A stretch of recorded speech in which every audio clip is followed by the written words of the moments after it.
Hi there, in this lesson we're going to be looking at dividing polynomials, and this is really just part one of this because today we're going to do this by long division. Alright, so we're going to start off with something a little bit more on the simpler side, and that's dividing a polynomial by a monomial, so many terms by a single term.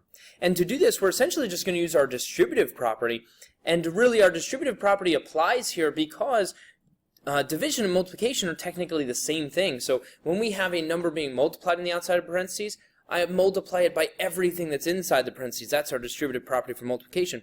Division's no different. If I have an entire polynomial in parentheses divided by a single term on the outside, I'm just going to divide each piece in the parentheses by that single term on the outside. Okay, so I'm going to use my distributive property. So if I look at this first one, again, I use my distributive property, so I'm going to distribute the division to each of these. Just like I would if it was multiplication, except it's not, it's division. So I would do the 9x cubed divided by the 3x squared, and I would do the 6x squared divided by the 3x squared, and I would do the 15x divided by the 3x squared. And so I just divide each piece, and as I divide the numbers. I deal with my rules of exponents. So this first one's going to give me a 3x, the next one is going to give me a minus 2, and then this last one is going to give me a 5x to the negative first, which is 5 over x. And that's it. If I look at the next one, I do the same thing. So I'm going to do my distributive property. So I'm going to distribute to each of these terms. I'm going to distribute that division. So the first one is 4a cubed divided by the 2a squared, plus the 10a squared divided by the 2a squared, and then the 3a divided by the 2a squared. And now I just use my rules of exponents, and I divide some things. So this one's going to give me a 2a. This one gives me a 5. And this one gives me a 3 halves a to the negative first, which is really the same thing as 3 over 2a. And that's it. And really the idea here now is to go from this step right to this step. Just like we did with our distributive property with multiplication, we don't show that intermediate step anymore. We go right to multiplying as we distribute, and we kind of want to do the same thing with this. And it's easier when we have it in this format. This is still a division problem. Remember, a fraction bar is a division symbol. It's just a special kind of division symbol. So I'm still going to do my distributive property. I'm going to divide each of these. But this time I'm going to skip that intermediate step. So I do the 5b to the fourth divided by 5b cubed gives me a 1b to the first. So just b. And then the next one, negative 15b squared divided by 5b cubed, is going to give me a negative 3b to the negative first, which is negative 3 over b. And then the last piece, 1 divided by 5b to the third, just ends up being 1 over 5b to the third. And that's it. All right, so I just divide each piece, and I did it as I distributed this time. Sorry, I didn't like the look of that 5. There we go. Same thing with the next one. I'm going to divide each piece, so I'm doing my distributive property for each of these. So I distribute that division. When I do the 12c to the fourth divided by 6c gives me a 2c cubed. 18c squared divided by 6c gives me a plus 3c. And then the 9c divided by the 6c gives me a 3 halves. And that's it. The next thing we're going to look at is just a refresher in terms of long division when it comes to numbers, because maybe we haven't done this since 2nd grade or 3rd grade, whenever you did this, or 1st grade, I don't know. I have never taught elementary school, so you did this at some point when you were little. And so long division, remember what we do is we kind of break this down and we look at one term at a time in terms of what we're dividing into. So in this first one, I just look at the 3 compared to the 4 here, and I say how many times does 3 go into 4? And 3 goes into 4 one time. So I put a 1. And now I need to multiply and find my remainder, so I do the 1 times the 3, and I subtract to give me my remainder, which is a 1. And now I bring down the next term, the 5, and now I say 3 goes into 15. Again, I'm looking down here. So 3 goes into 15 how many times? And 3 goes into 15 5 times, so I write a 5 up here. And now I multiply and subtract to find my remainder. So 5 times 3 gives me a 15. and I subtract and get a remainder of 0. Now I bring down the next term, and now I say 3 goes into 7 how many times? Well, it's twice. I multiply and subtract to find my remainder.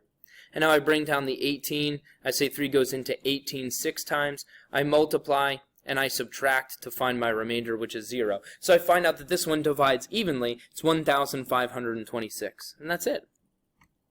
If I look at the next one, I start off doing the same thing. I say 9 goes into 1 how many times? Well, it doesn't, so it's 0. So I kind of go to the next term and say, okay, now 9 goes into 12. So I'm looking at these collectively. 9 goes into 12 how many times? And the answer is 1. And now I need to multiply and subtract to get my remainder, so I have a remainder of 3. And now I bring down the 4 and say, okay, 9 goes into 34 how many times? It's a 3. I multiply and I subtract to find my remainder. And now I bring down the 5 and I say 9 goes into 75 how many times? It's an 8. And now I multiply and subtract to find my remainder. And now I bring down the next term, which is a 2, and I divide. 9 goes into 32 how many times? It's a 3. I multiply and I subtract to find my remainder. And now from here, there are two options that we've learned previously. Option number 1 is if you want this as a decimal, you put a 0.0 here, and you put the decimal up here as well, and you start bringing down zeros, and you multiply, that's a 5, and you get a 45, and you subtract and get another 5, and then you bring down another 0, and you do it again, and you keep doing that until either the decimal ends or you find a pattern. All right, that was option 1. Option 2, which should have been the first option you learned, is instead of writing this out as a decimal, we're going to leave it as a fraction. And to do that, whatever we have here, and this kind of goes back to when we did remainders, don't write down R5 for remainder of 5. That was the first way you ever learned it. But then from there, you just take that remainder, the 5, and you put it over the thing we were dividing by, which is a 9. And so what I end up with is a mixed number, 1,383 and 5/9. And that's it. And I'm erasing instead of putting a box around this thing. Let me try again. There we go. All right, so now we're going to apply that same thing to polynomials. So when I look at dividing polynomials, a polynomial by a polynomial, I'm going to use long division, and I'm going to divide the same way I did when I was using long division with numbers. The only difference is when I look at the polynomials, I'm just going to look at the first terms when I do the division. I'm not going to ignore it the whole time, so if there's multiple terms, I'm just looking at the first terms to decide what the division is, and then I look at the entire polynomials as I multiply and subtract to get my remainder. All right, but it's the same process, so if we are good at dividing using long division with numbers, this should be fairly easy in terms of the process. So let me set it up in terms of long division. I've got the d plus 3, and I'm dividing that into a 3d squared minus 4d plus 13. And so now what I want to do is I want to divide this in, and I want to look at it this way and say, okay, d, I just look at the first terms here. So I'm just looking at the d, and I'm just looking at the 3d squared. I say d goes into 3d squared how many times? And that is a very strange question. That's a difficult question for us to answer. So let me think about something like this. On the previous page when we were doing some of the long division with numbers, at one point we had 15 divided by 3, and I asked the question, how many times did 3 go into 15? And the answer is 5. But here's another way I can ask that question. Instead of saying, how many times does 3 go into 15? I'm going to say, what times 3 will equal 15? And the answer is still 5. See, it's the same question, but I'm asking it in terms of multiplication instead of division. All right, so when I ask the question, 3 goes into 15 how many times? 5.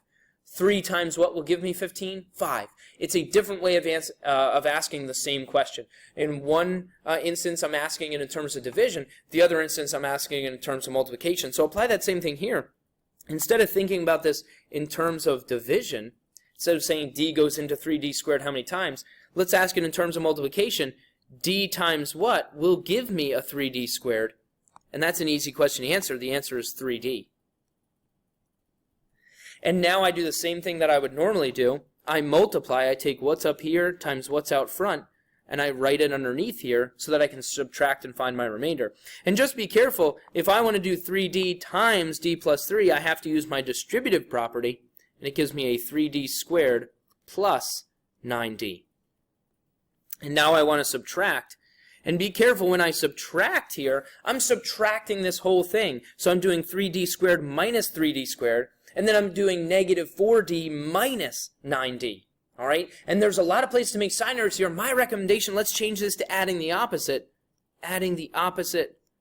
And now let's add straight down. We can see that I get a 0 for the 3d squareds being added together. And here I get a negative 13d. All right, now just like long division, I bring down my next term, which is the plus 13. And I start the process over. D goes into negative 13d how many times? Let me rephrase that question. D times what will equal a negative 13d? And the answer is a negative 13. And now I multiply using my distributive property. And now I'm going to subtract to find my remainder. Again, I'm going to change subtraction to adding the opposite because I don't want to make a sign error. I get a 0 and then a 52. Now there's no more terms to bring down, so I stop the problem here and say 52 is my remainder. And now it's just a question of what do I do with my remainder? Well, I put it over the thing I was dividing by. I'm going to write it as a fraction. So I'm going to put a little plus sign here. And I put the 52 over the thing I was dividing by, which was the the d plus 3. And that's it. That is terrible. I just put that line right through my d. There we go. Okay? If I look at the next one, I'm going to apply the same thing. So I'm going to start off the same way. X minus 1. I'm dividing that into an x cubed minus x squared minus 2x plus 8.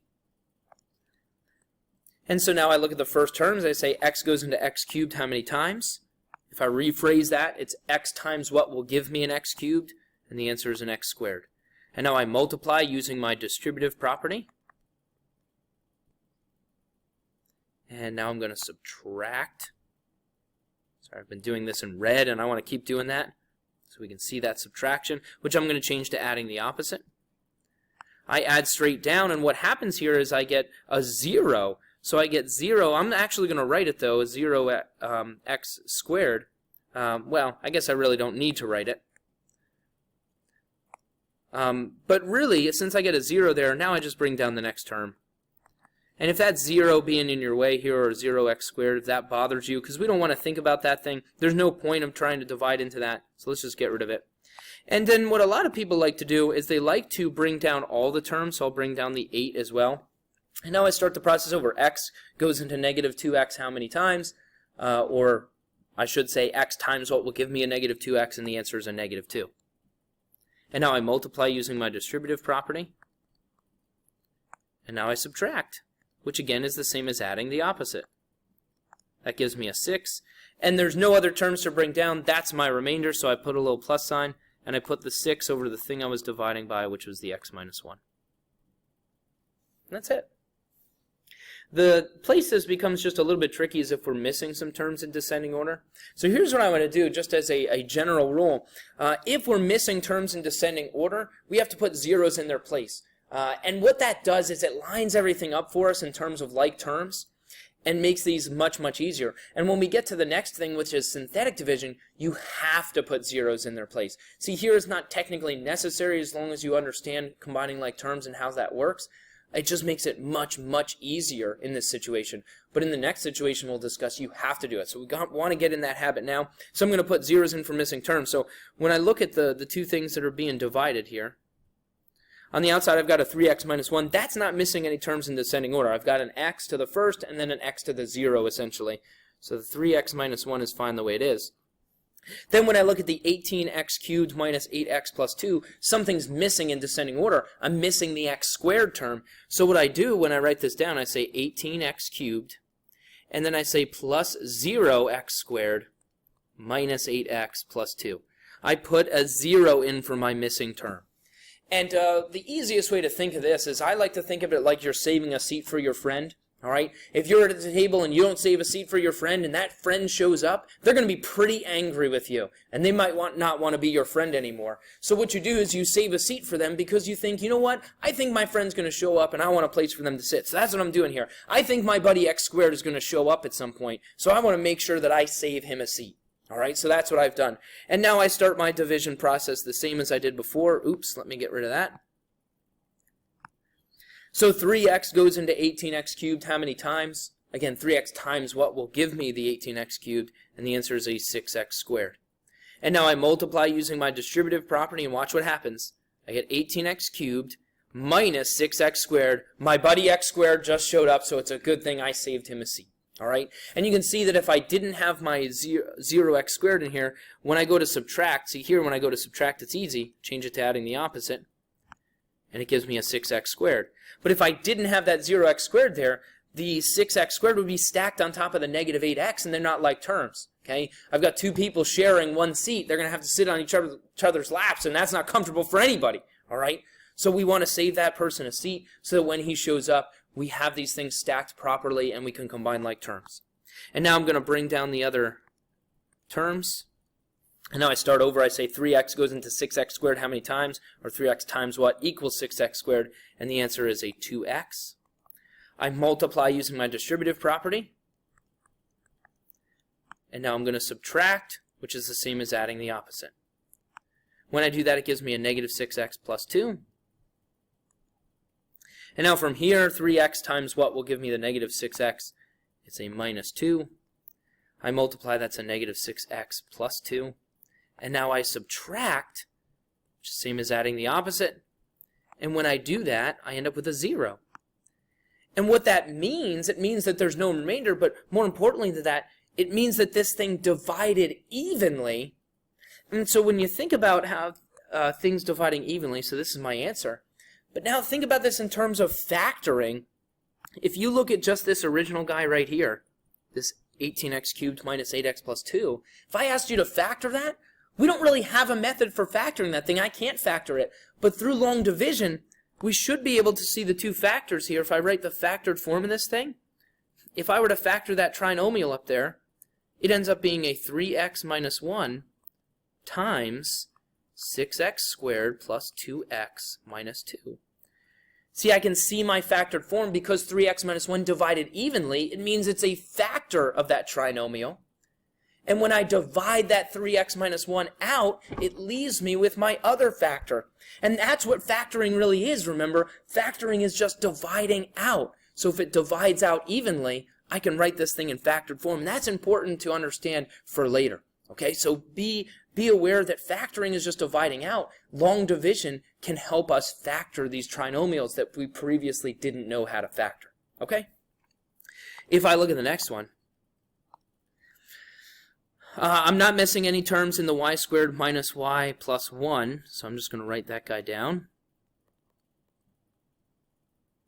And it looks like I'm not missing any terms. Well, I am missing some terms in the next one. The y to the 4th is missing the y cubed, so I'm going to put a 0. Almost forgot my 0 there.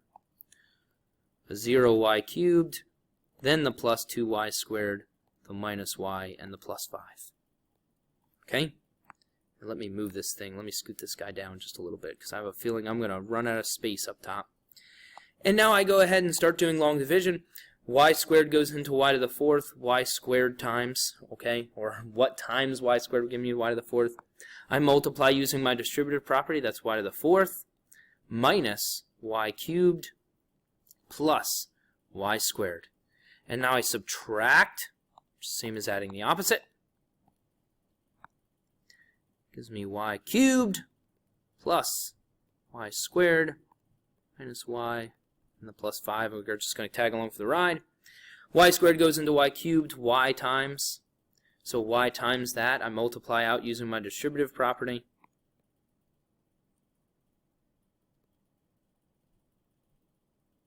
And now I'm going to subtract, which once again is the same as adding the opposite. And what happens here when I add the opposite, I end up with, sorry, that should have, oh, no, that's right. So now I end up with, that's a 0. This gives me a 2y squared. That ends up being a minus 2y and a plus 5. And now I start the process over. I say this has to be a 2. I multiply using my distributive property.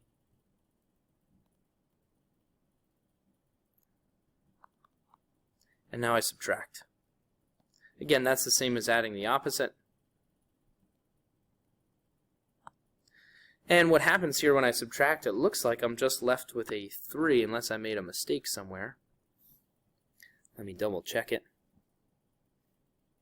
And I don't see anything, so it looks like my remainder is just going to be the 3 over the thing I was dividing by, which is the y squared minus y plus 1. And that's it. So again, very tedious, very cumbersome in terms of these problems. Lots of places to make little sign errors.